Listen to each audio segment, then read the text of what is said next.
Assalamualaikum warahmatullahi wabarakatuh. Salam jumpa kembali di tutorialnya ARD.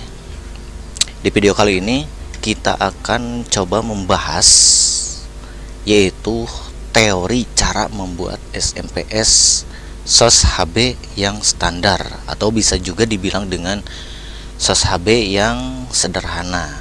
Jadi bagi Anda yang mungkin baru saja memulai mencoba-coba pembuatan satu buah SMPS SOS HB yang sederhana, terkadang seringkali kita gagal dalam pembuatannya, kadang tidak bisa menyala, ataupun bisa juga dengan disebut gagal start, atau untuk yang lainnya bisa mengakibatkan pet panas sampai mengakibatkan jebol.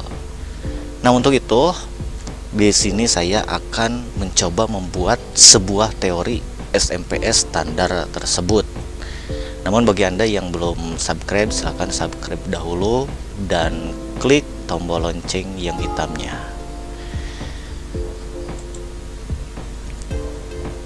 Baik, untuk yang pertama mungkin di teori yang saya akan paparkan kepada Anda semuanya tidak begitu istilahnya detail secara jelas menggunakan peralatan yang canggih, karena di sini saya yang biasa suka pergunakan untuk membuat SMPS tersebut cuma menggunakan peralatan yang pertama apometer dan yang keduanya yaitu multimeter digital. Jadi untuk pemaparannya atau teorinya bisa saja merupakan menggunakan insting atau secara otodidak. Jadi secara sederhana saja. Baik, kita masuk yang pertama. Yang pastinya untuk membuat sebuah SMPS SOS HB secara standar, kita persiapkan dahulu komponen bersama PCB-nya. Untuk komponen, pastikan dulu semuanya bisa berfungsi dengan baik. Jadi kita harus mengecek dulu, barangkali di salah satu komponen itu ada yang short. Setelah semuanya selesai dan semuanya komponen-komponen yang kita cek itu dalam keadaan baik, nah baru kita masuk ke tahap yang kedua, yaitu Anda semuanya harus mempunyai gambar skema yang fix. Nah, untuk apa gambar skema yang fix? Terkadang di dalam pembuatan SMPS tersebut kita sudah mempunyai PCB-nya, tapi di dalam pembuatan SMPS tersebut kalau kita PCB-nya dari orang lain, terkadang ada yang namanya jebakan. Kenapa seperti itu?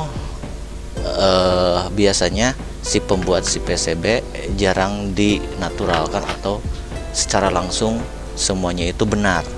Jadi kita harus memastikan bahwa si PCB itu sudah layak untuk dipakai. Nah, bagaimana caranya? Jadi kita harus mempunyai gambaran atau skema yang fix. Gambarannya seperti ini untuk gambaran si skema SMPS SOS HB secara sederhana. Si gambar ini nantinya itu disamakan dengan yang ada di PCB. Walaupun mungkin banyak sekali PCB di SOS HB itu berbeda-beda jenis atau berbeda-beda ukuran, namun biasanya pada umumnya untuk bagian dari titik AC masuk ke bagian pad ke osilator OSC itu semuanya pada umumnya itu sama. Jadi kita harus memastikan dulu caranya, yaitu misalkan dari kaki pad masuk ke resistor, masuk dioda, ke dioda satunya lagi, lalu masuk lagi ke pad. Lihat lagi ke bagian PCB-nya, apakah di jalur PCB-nya itu udah benar cara penerapannya dari kaki-kaki tersebut di bagian komponennya atau tidak.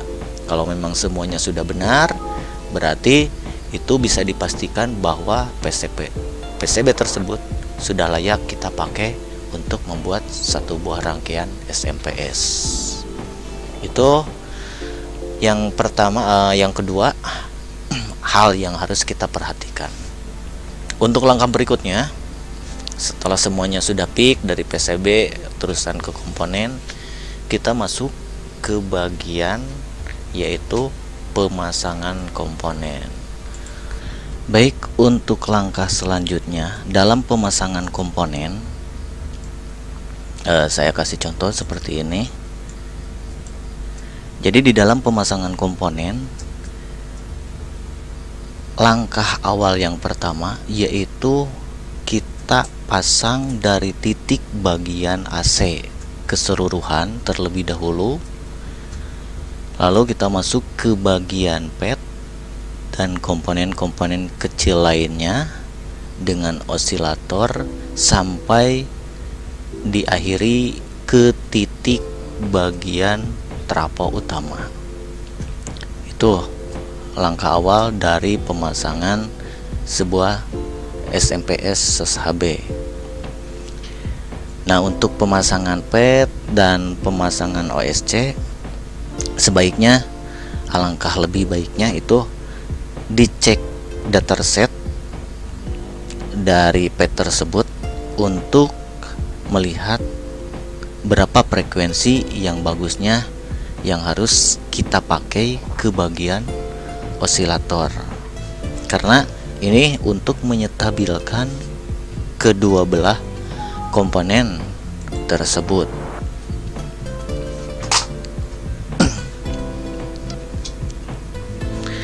Jadi kita bakalan tahu berapa lilit yang harus kita pakai supaya bisa stabil antara pad dan bagian si OSC atau osilatornya. Baik, untuk langkah selanjutnya, setelah pemasangan di bagian ini semuanya sudah selesai, langkah selanjutnya kita masuk ke bagian pengetesan. Untuk pengetesan kita menggunakan harus mempunyai dua buah lampu pijar atau lampu bohlam. Ya, bisa dicontohkan seperti ini, tapi ini sayangnya tidak langsung diterapkan. Untuk pemasangannya, si lampu bohlam itu yang satu masuk di bagian AC. Jadi kabel yang satu diputus, masukkan dulu bagian kabel lampu yang min dan yang plusnya. Jadi dihambat dulu sama lampu. Nah, untuk lampu yang satunya lagi yaitu masuk ke bagian titik trafo utama yang sudah dihambat memakai kapasitor. Saya contohkan seperti di yang tadi. Nah, kalau ini karena posisinya sudah start atau bahwa SMPS ini sudah bekerja dengan normal, maka untuk lampu yang satunya lagi tidak dipasang. Nah, mengapa harus memakai lampu di bagian AC? Nah, ini intinya yaitu untuk menghindari apabila di bagian SMPS ini ada kekosletan atau tidak bekerja dengan normal, maka si lampu di bagian AC-nya akan menyala dengan terang. Tapi bila mana si SMPS ini bekerja dengan normal, maka lampu yang bagian AC redup dan lampu yang satunya lagi yang masuk ke bagian trafo utama akan menyala dengan terang. Seperti itu untuk gambaran di langkah yang ketiga. Nah, apakah dari sini sudah cukup atau sudah bisa berhasil? Mungkin untuk bagi yang pertama kali kita membuat satu buah SMPS bisa saja disebut bahwa ini sudah berhasil. Tapi kita jangan terpaku atau di titik ini saja. Kita harus masuk ke langkah yang berikutnya agar supaya SMPS ini SMPS ini bisa bekerja dengan normal. Untuk yang pertama yaitu cobalah cek. Jadi setelah kita memasang lampu seperti ini, kita cek di bagian pednya itu, kita pegang, tapi awas di bagian pednya itu harus yang menggunakan atau yang dilapisi mika supaya tidak ada hantaran tegangan ke bagian pendingin. Jadi kita pegang bagian pendinginnya, apakah panas atau hangat? Tidak. Biasanya kalau SMPS-nya normal atau bagian pad dengan osilatornya sudah stabil, maka si SMPS ini atau bagian padnya ini tidak menimbulkan panas. Nah, namun walaupun tidak menimbulkan panas, alangkah lebih baiknya untuk langkah selanjutnya kita masuk yaitu ke pengukuran frekuensi. Untuk pengukuran frekuensi, kalau ini agak buram untuk contohnya. Ini ada contohnya, frekuensinya yaitu di 67 kHz ya. Untuk yang satunya lagi, nah ini, jadi diukur dulu di bagian pad berapa Hz. Jadi biasanya kalau untuk SHB standar, untuk frekuensi biasa digunakan biasanya kisaran dari 80 kHz 80 Hz, atau kalau pingin lebih dingin lagi ke bagian padnya itu kisaran 60 Hz. Itu akan membuat aman ke bagian pad. Langkah selanjutnya, bila mana masih panas di bagian pad, yaitu diukur di bagian OSC. Karena yang masuk ke bagian pad itu harus bukan pas, tapi kisaran voltasenya itu 12 volt. Itu pengukuran di bagian OSC. Jadi kalau semuanya sudah pas, misalkan dari frekuensi sudah selaras, terusan di bagian OSC-nya juga mengeluarkan dari kita ukur ke bagian SN-nya itu kisaran 12 volt, itu bisa dijamin bahwa SMPS itu ke bagian padnya itu akan dingin, dan itu pastinya si SMPS akan bekerja dengan baik. Oke. Untuk langkah selanjutnya, setelah semuanya selesai, dari mulai pengetesan, terusan masuk ke pengukuran frekuensi, lalu masuk ke pengukuran bagian OSC, lalu kita masuk yaitu memasang trafo utama. Untuk pemasangan trafo utama, biasanya menggunakan lilitannya itu 10-10. Jadi kalau disatukan 20 lilit. Tapi biasanya kalau saya, kalau pingin merasa aman, gunakan untuk lilitan di bagian trafo utama itu, bagian primernya itu 12 lilit pertama, untuk yang keduanya 12 lilit. Jadi itu akan lebih dingin ke bagian pad. Setelah itu baru kita masuk ke bagian lilitan si bagian sekunder.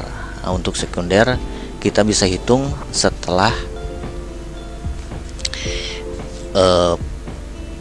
dipasang di luar dulu, lalu kita coba pasang satu lilit dan kita ukur berapa volt yang dikeluarkan, dan kita bisa menentukan mau berapa volt yang akan kita hasilkan atau yang diinginkan dari SMPS tersebut.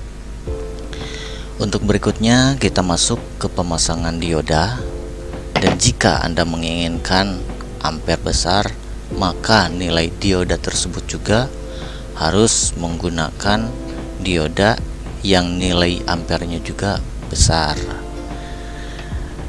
Untuk yang lainnya, pemasangan elko dan juga tegangan ekstra mungkin Anda bisa terapkan dengan secara biasa menurutkan dari PCB atau nilai-nilai PCB yang sudah ada. Baik, demikian dulu untuk penjelasannya. Mudah-mudahan ini bisa memotivasi buat Anda semuanya dan menambah juga wawasan. Dari saya dicukupkan sekian. Wabillahi taufiq walhidayah. Wassalamualaikum warahmatullahi wabarakatuh. Salam ARD.